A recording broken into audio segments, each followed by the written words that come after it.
Just a Dream Fictional Elements Review. Hopefully you had an opportunity to listen to the read aloud, Just a Dream. That book was written by Chris Van Allsburg, who also wrote The Polar Express. Some of you may remember that one. That was a pretty big movie as well, and Jumanji. And the artwork that is inside those books really reflect Chris Van Allsburg. The illustrations in there are pretty amazing. So we're going to go and talk a little bit about, first of all, point of view. Let's review that. The point of view from that story is third person limited. Okay, so when you're looking at your novel and working with your book club book, be thinking about point of view. I know it's limited because it's limited to what Walter, the main character, his thoughts and feelings, but it does not go into, say, Rose's feelings and thoughts, or the man at the very end, the neighbor. So we need to take that into account.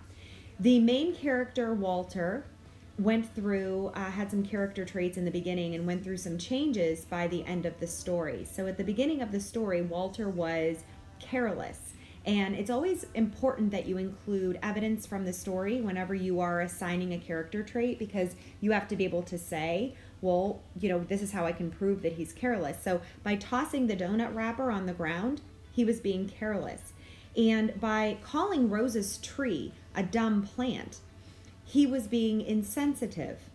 And for not sorting the garbage cans out and wanting a robot to do all of his chores, that's evidence of laziness. So those were how we would describe character of Walter in the beginning of the story. But one of the things we talked about before is how characters change. And so what helps them to change? Well, their behaviors and how they interact with other people. Well, he had a dream, right? And within the dream, he saw a possible other future. So by the time the dream was over and he woke back up, by the end of the story, those character traits changed. Now he is considerate, retrieved the wrapper and sorted through the trash. He has become appreciative. He loved the tree that he received as a gift. No, he wasn't ripping on Rose anymore, right? He was now looking forward to having his own tree. And peaceful, right? He was peaceful at the end when he was sitting amongst the trees in his yard. So we see the character change of Walter in this story. So be thinking about the characters in your novel. How did they change, okay, based on interactions and words and behaviors? Setting and character. Let's discuss this a little bit. The setting, Walter's house, then Walter's dream, and then we can also say Walter's neighborhood. So this is Walter's life is his setting, right? It's a unique setting in this story because it actually goes from the present to two possible futures. And then we realize even to the past. How does this change throughout the story? Well, the dream, which was in the middle of the story that Walter was having, the images of what the planet would look like in the future, right? If he didn't start straightening up his act, huge trash piles and dumps, no trees, smokestacks, billowing smoke in the air, right? Overcrowded roads and smog everywhere, right? We saw that with the Grand Canyon. You couldn't even see the Grand Canyon because there was so much smog. So Walter's responsible behaviors and his change in character affected the setting and allowed for a better future. So when we talk about setting, we talk about character, there's a relation there. Setting and conflict. There is an internal conflict with Walter's heart, his lack of feeling, his lack of appreciation for the beauty around him. His internal conflict affects the setting, the beginning of the story. Because of this internal conflict, because he's lacking the appreciation of the beauty around him, he is tossing the wrapper and not straightening out the garbage, and he doesn't care about Rose's tree, right? He's heartless with that.